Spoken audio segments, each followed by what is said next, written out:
Hello കൂട്ടുകാരെല്ലാവർക്കും സുഖമാണെന്ന് വിചാരിക്കുന്നു. സുഖത്തിനായി പ്രാർത്ഥിക്കുന്നു. ജമീസ് ബ്ലോഗിലേക്ക് എല്ലാവർക്കും സ്വാഗതം.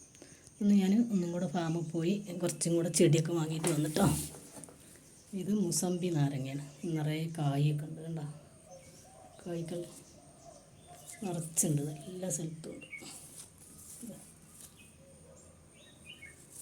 ഇത് വാങ്ങി. പിന്നെ എനിക്ക് ഏറ്റവും ഇഷ്ടപ്പെട്ടതാണ് പറങ്കി മാങ്ങ. ഇത് തൈ വാങ്ങി. അരിനെല്ലിക്ക, കാപ്പിത്തൈകൾ 2-3 ഉണ്ട്. പിന്നെ അത് പയർ, പിന്നെ അതിൻ്റെ ഉള്ളിൽ മുരിങ്ങ, പിന്നെ വഴുതനങ്ങ, പിന്നെ ചക്ക, നല്ല മഞ്ഞ തേൻ വരിക്ക ചക്ക കേട്ടോ. ഒക്കെ കൊണ്ടുവന്നിപ്പോൾ വെച്ചിട്ടുള്ളൂ. അപ്പോൾ ഇത്രയും സാധനം ഇന്ന് ഞാൻ പോയി വാങ്ങിയിട്ടുണ്ട്. ഇതെല്ലാം നാളെ നടണം. എല്ലാവർക്കും വീഡിയോ ഇഷ്ടപ്പെടുന്നതായിരിക്കുന്നു. ഇഷ്ടപ്പെട്ടാൽ ലൈക്ക് ചെയ്യുക, ഷെയർ ചെയ്യുക, കമൻറ്റ് ചെയ്യുക, സബ്സ്ക്രൈബ് ചെയ്യുക.